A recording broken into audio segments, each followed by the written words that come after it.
Hey folks, Ralf with Stray Benzes. Today I'm in an episode about the mechanism that controls the rear brake as far as the emergency brake looseness, or like how close you put the brake shoes to the brake drum in order for it to function properly when you push down on the emergency brake. So that's not where you adjust like the travel, but this is where you adjust how, because you don't want to lose an awful lot of travel with this thing, but so it adjusts the distance, the play between the brake shoes and the brake drum.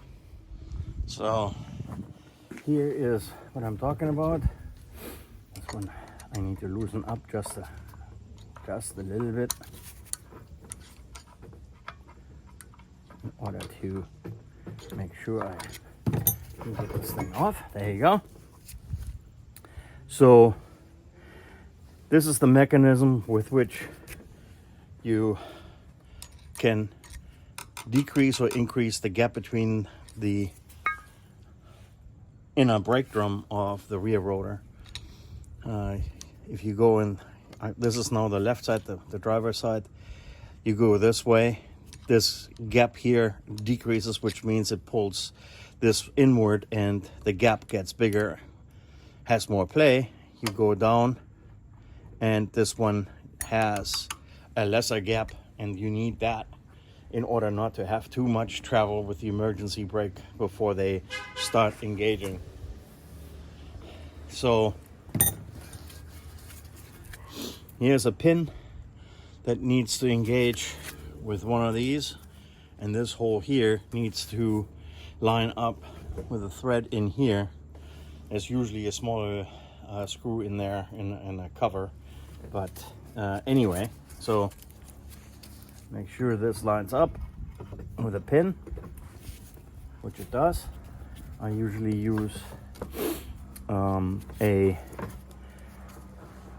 lug nut with a washer stack to put this on tight so this doesn't wobble around.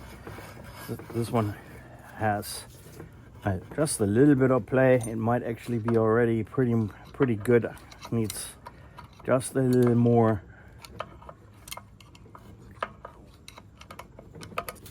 Sometimes you have to peek in there with a flashlight. There you go. There you go. Just right. Needs to start grinding. I usually try to put it on tight like so, and this is activate the emergency brake once or twice just to make sure that the brake shoes have settled.